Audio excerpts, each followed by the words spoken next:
Hola, mi nombre es Julio César Vázquez. Yo les voy a hablar de los derechos reales, personales, la propiedad y la expropiación. Los derechos reales pueden definirse como la relación jurídica existente entre una persona y una cosa. Esta figura nace del derecho romano y es utilizada en contraposición a los derechos personales o de crédito.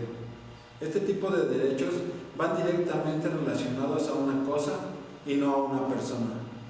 En México los derechos reales se clasifican en dos formas, de goce y de garantía. Los de goce se refieren a la propiedad, uso, usufructo, habitación y servidumbre. Los de garantía se refiere a la prenda, hipoteca y otras figuras como la condición resolutoria de la venta, el pacto de reserva, el derecho de retención, la propiedad intelectual y la propiedad industrial. Tipos de derechos reales. Derecho real de garantía, por ejemplo, la hipoteca. Derecho real de goce, tenemos el usufructo. Derecho real de adquisición, tenemos la adquisición preferente.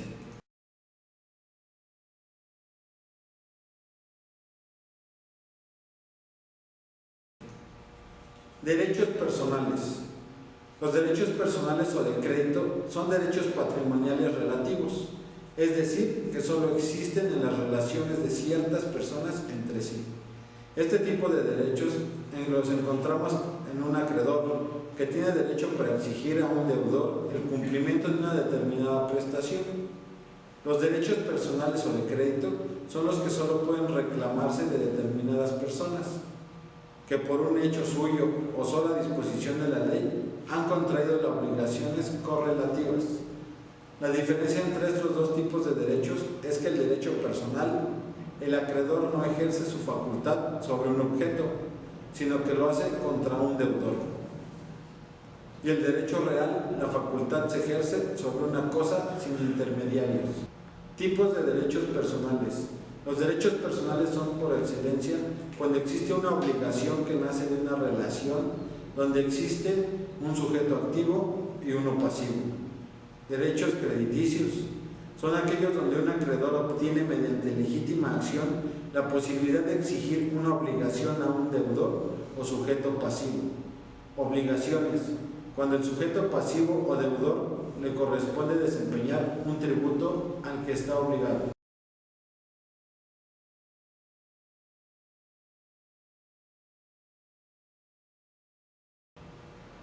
La propiedad.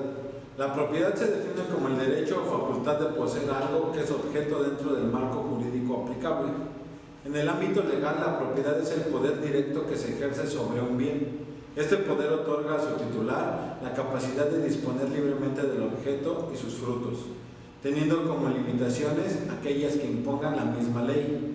El derecho de propiedad incluye todos aquellos bienes que son susceptibles de aprobación y que pueden ser útiles, limitados y aptos para la ocupación.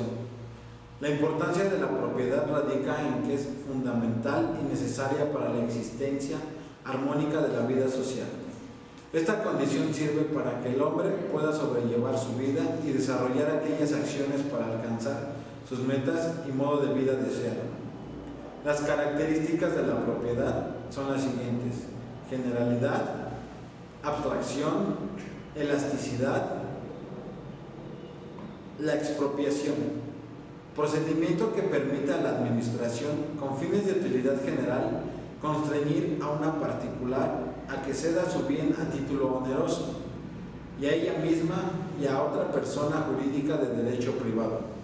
Expropiación indirecta, nombre dado al sistema jurisprudencial que permite a los tribunales judiciales cuando la administración tiene que desposeer al propietario de un inmueble dentro del marco de operaciones, regular más vasta, indemnizar al particular y al mismo tiempo transferir la copropiedad del bien a la administración. Código Civil, artículos 349 y 1456. Reivindicación, acción judicial otorgada a todo propietario para hacer que se reconozca su título. Acción judicial mediante la cual se hace reconocer el derecho de propiedad que se tiene sobre un bien.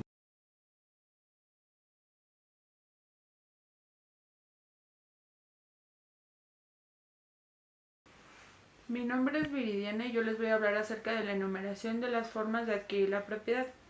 Aquellos hechos o negocios jurídicos que se le otorgan a un sujeto, los derechos inherentes de la propiedad en un patrimonio determinado se le considera como adquisición de la propiedad.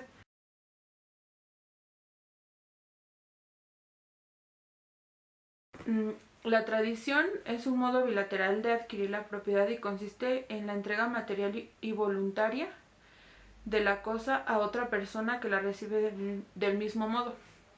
Se opera entre dos personas, el primero llamado tradante y el segundo adquiriente. Un ejemplo de esto también podría ser la entrega de documentos que da el derecho a recibir los bienes a la otra persona.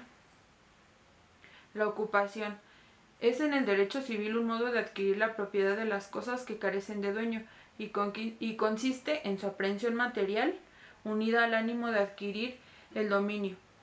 Es necesario que el bien no tenga propietario. Al poseerlo por un tiempo determinado se adquiere la propiedad por ocupación. La accesión es un derecho que tiene atribuido el propietario del suelo y que le permite hacer suyo todo aquello que quede unido a dicho suelo, ya sea en forma natural o artificial.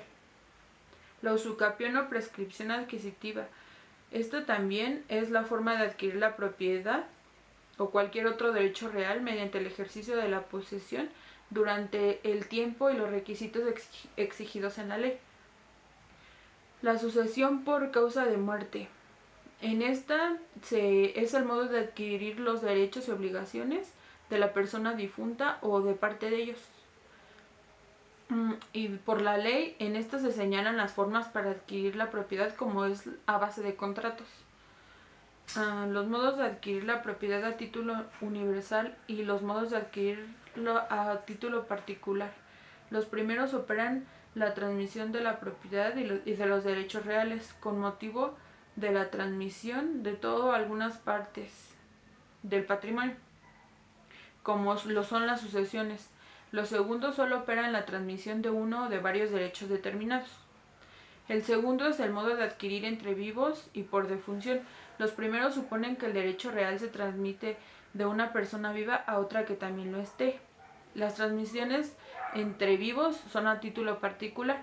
En cambio, las transmisiones por defunción suponen que puede ser a título particular, como lo son los legados particulares o como lo es el legado universal.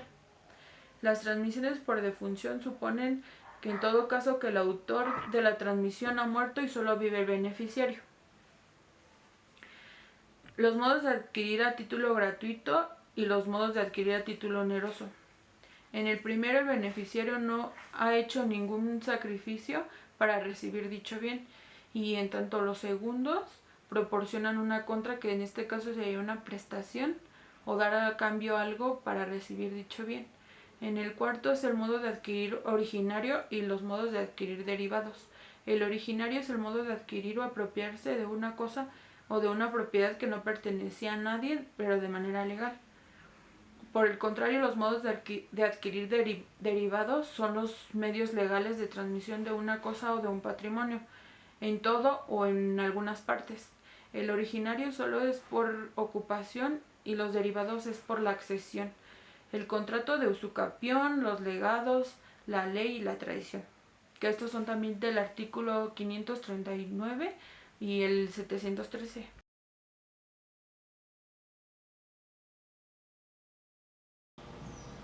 Hola, mi nombre es Vivian y soy del grupo 9102. Mi tema es la cesión. La cesión es un modo de adquirir una cosa o una propiedad con un derecho real. El modo de adquirir la cesión es de muebles e inmuebles, en donde se une o se incorpora el dueño. Se puede dividir en el derecho de accesión y tiene por objeto dos cosas muebles y tiene dueños distintos. En cada una es la equidad natural.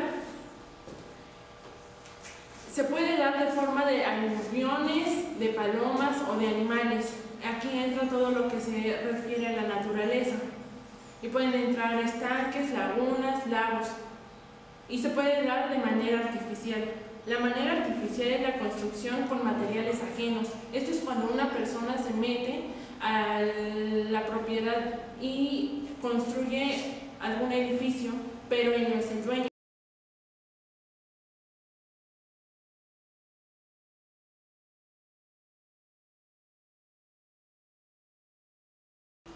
La incorporación y la especificación resulta de una nueva especie, tanto de buena fe, que da el resultado del trabajo obtenido, y la mala fe, que no tiene resultado como tal y no tiene interacción. La propiedad es una cosa, un derecho que pertenecen a varias personas en común. Cuando estas están juntas, tienen o se genera la alicuota. Este es un derecho que posee sobre la determinada cosa, y es un derecho de la propiedad. Hay situaciones jurídicas propias como la de los matrimonios, y cuando hay varias personas se dan las sociedades y las asociaciones. La copropiedad no es un cuasi contrato. Hay otras fuentes como dan origen al sucaso, como es el accidente, la ley y la declaración de la voluntad. Una característica esencial de la copropiedad es la participación del comúnero, y en todas sus partes lo tienen por las indivisivas. Esto en general da el fin a la copropiedad que se dan entre las personas.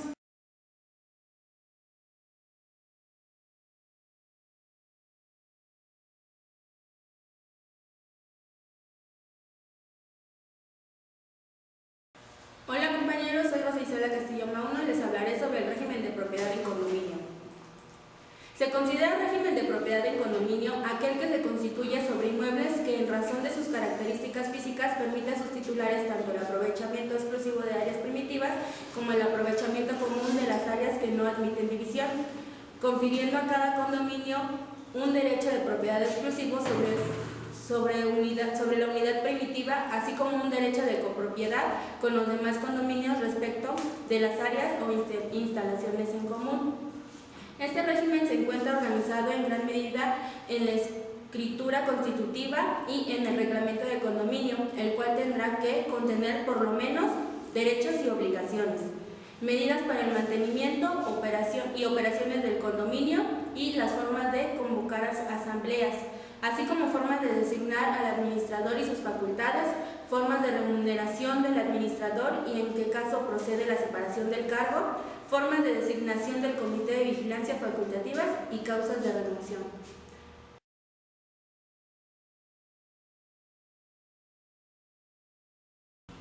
Usufructo. De acuerdo al artículo 980 del Código Civil de la Ciudad de México, define que usufructo es el derecho real y temporal de disfrutar de los bienes ajenos. Podemos definir el usufructo como el derecho real, temporal, que permite a su titular, el usufructario, usar y disfrutar del bien ajeno sobre el que recae sin alterar su substancia. Es ciertamente un derecho real. El titular del usufructo ejerce un poder jurídico sobre el bien usufructado que le permite su aprovechamiento parcial. Ese aprovechamiento consiste en la posibilidad de usar y disfrutar dicho bien. Por usarlo se entiende su empleo, su utilización. Para disfrutarlo, ello implica gozarlo jurídicamente, hacer suyos los frutos producidos por él, sean natural, industrial o civiles. ¿Cómo se constituye el usufructo? El usufructo se puede constituir por la ley, por voluntad de un individuo o por prescripción. El usufructo puede constituirse por varias personas o solo por una. Esta puede constituirse a favor de una o varias personas de manera simultánea o sucesiva. ¿Cuál es el efecto del usufructo que se constituye de manera simultánea? Si se constituye el usufructo por varias personas de manera simultánea, ya sea por herencia, contrato, censado del derecho de una de las personas, el usufructo pasará al propietario, salvo que al constituirse el usufructo se hubiese dispuesto que crezca a los otros usufructarios. ¿Cuál es el efecto del usufructo que se constituye de manera sucesiva? Si se constituye sucesivamente, el usufructo no tendrá lugar sino a favor de las personas que existan en el tiempo de comenzar el derecho de primer usufructario. El usufructo puede constituirse desde o hasta un día específico de manera pura y bajo condición. El usufructo será vitalicio siempre y cuando en el título constitutivo no se exprese lo contrario, es decir, una condición. Los derechos y obligaciones del usufructuario y del propietario se arreglan en todo caso por el título constitutivo del usufructo. Las corporaciones que nos pueden adquirir, poseer o administrar bienes raíces también pueden tener usufructo constituido sobre bienes de esta clase. ¿Cuáles son las causas de extinción del usufructo? El artículo 1038 del Código Civil Federal establece las causales de extinción del usufructo. 1. Por muerte del usufructuario. 2. Por vencimiento del plazo por el cual se constituyó. 3. Por cumplirse la condición impuesta en el título constitutivo para la cesión de este derecho. 4. Por la reunión del usufructo y de la propiedad de una misma persona, mas si la reunión se verifica de una sola cosa o parte del usufructuado, en lo que demás subsistirá el usufructo. 5. Por prescripción conforme a lo prevenido respecto de los derechos reales. 6. Por la renuncia expresa del usufructuario, salvo lo dispuesto respecto de las renuncias hechas en fraude de los acreedores. Por no dar fianza al usufructuario por título gratuito si el dueño no lo ha eximido de sus obligaciones.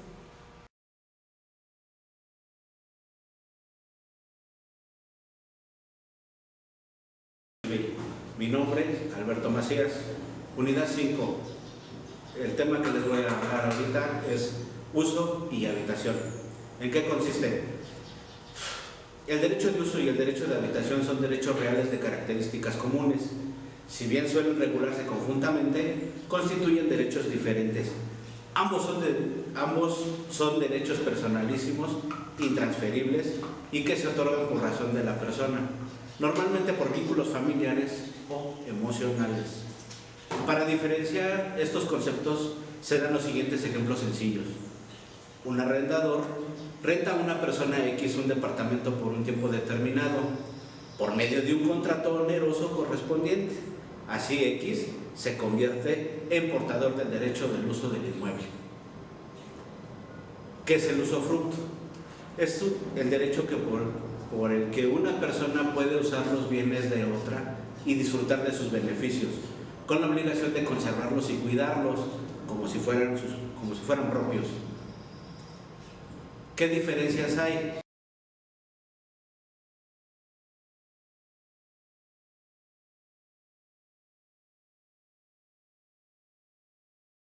El Código menciona el uso de derecho para percibir de los frutos de una cosa ajena, los que basten a las necesidades del usuario y su familia, aunque ésta aumente, viene en el artículo 1049.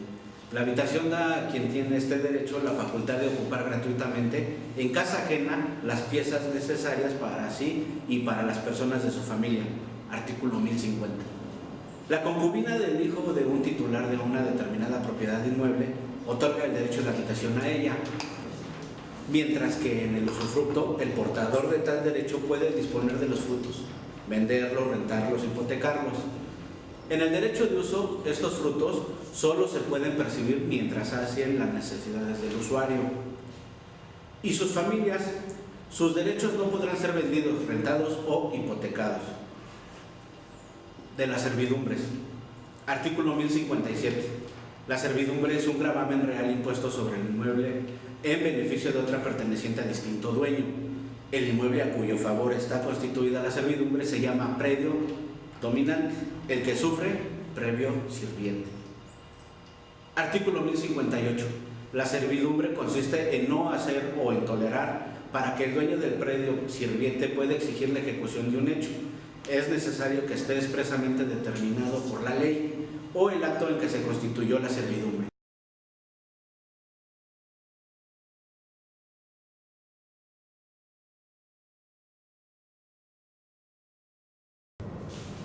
Servidumbre positiva, en la que para su ejercicio se requiere de un acto del dueño del predio dominante.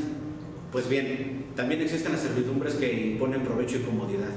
Estas son las urbanas y rústicas, mientras que las continuas su uso puede ser incesante, sin necesidad del acto del hombre, y las descontinuas, para que se produzcan necesidades forzosamente la intervención humana. En general, podemos decir que las servidumbres consisten en que un predio es beneficiado por otro, voluntaria o involuntariamente. ¿Qué son las servidumbres aparentes y no aparentes? Son servidumbres aparentes las que en su ejercicio se manifiesta por un signo exterior, como un puente, una ventana. Las servidumbres no aparentes son las que no requieren la existencia de dichos signos, como la servidumbre de no edificar, de elevar una pared o determinada altura. Artículo 1071. Los predios inferiores están sujetos a recibir las aguas naturalmente o como consecuencia de las mejores agrícolas o industriales que se hagan, caigan de los superiores, así como la piedra o tierra que arrastren en su curso. Artículo 1072. Cuando los predios inferiores reciban las aguas de los superiores a consecuencia de las mejores agrícolas o industriales, hecha a estos. Los dueños de los predios sirvientes tienen derecho a ser indemnizados. ¿Qué son las servidumbres legales y voluntarias? Las servidumbres legales son aquellas impuestas por la ley como consecuencia natural de la situación de predios y tomando en cuenta un interés particular o colectivo. Las servidumbres voluntarias son aquellas que crean por contrato, por acto unilateral o por testamento o prescripción. Bien, en el artículo 1128 las servidumbres voluntarias se extinguen por